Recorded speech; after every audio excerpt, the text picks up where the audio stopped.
आपल्याला पीठ फर्मेंटेट करायला ठेवून 8 तास 7-8 तास झालेले आहेत बघा. आता पीठ चांगलं आलेलं आहे.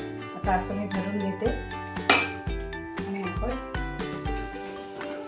शिजायला ठेवूया. ह्या जाळीला आपण अगोदर पाणी आणि तेल असं लावलेलं आहे.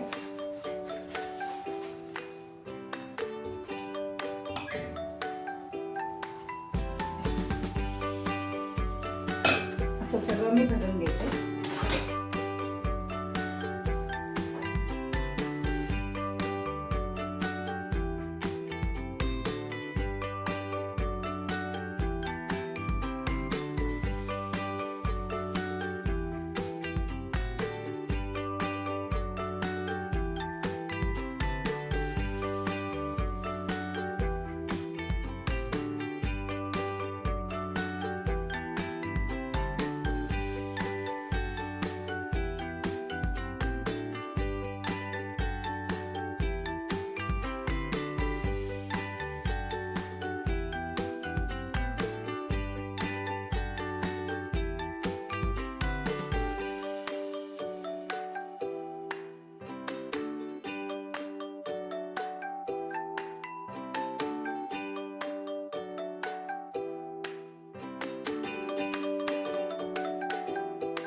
आता पाहुण्यांसाठी आपलं हे पान रेडी आहे.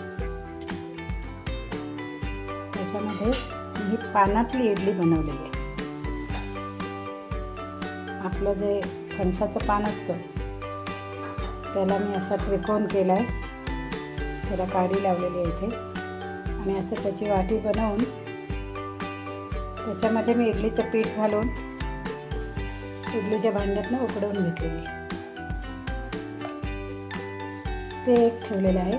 ताटामध्ये तट्टे इडली केलेली आहे. छोट्या इडलीमध्येच मी 2-3 प्रकार केलेले आहेत. तट्टे इडली आहे.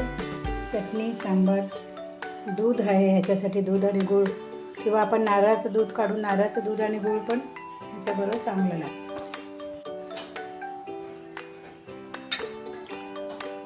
सांबार वाढलेलं आहे. इथं मी दूध आणि गूळ वाढलेला आहे.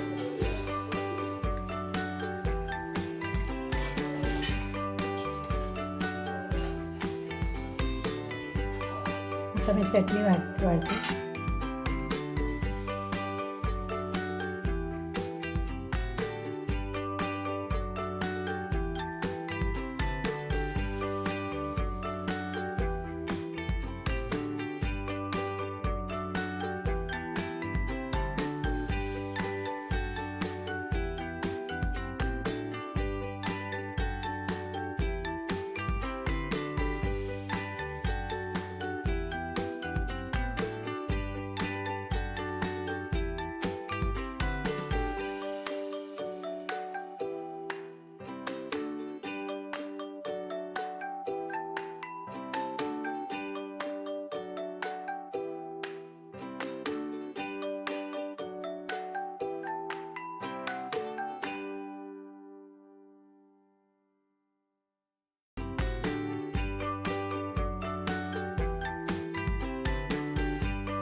तट्टे इडलीच्या मी अशा कट केलेल्या आहेत. तिथे इडल्या वड्यांसारखे कापून घेतलेले. हे पान हे बघा वाढून तयार आहे नाश्त्यासाठी. ही इडली मी ताटामध्ये छोट्या ताटलीत केलेली आहे म्हणून तट्टे इडली. हा कोटा म्हणतात ह्याला. पानामध्ये केलेला आहे फणसाच्या. ह्या इडल्या हा वडा. ह्या ताटात इडल्या केलेल्या मी कापून त्याचे स्क्वेअर केलेले आहेत वड्यांसारखे. हे कोटा म्हणतात. ह्या कोट्याला लावण्यासाठी गूळ आणि दूध आहे, नारळाचं दूध आणि गूळ आहे. हे सांबार, ही चटणी पुडी, ही चटणी ह्या इडली वड्यासाठी. तेव्हा असं आपलं हे पूर्ण डिश रेडी.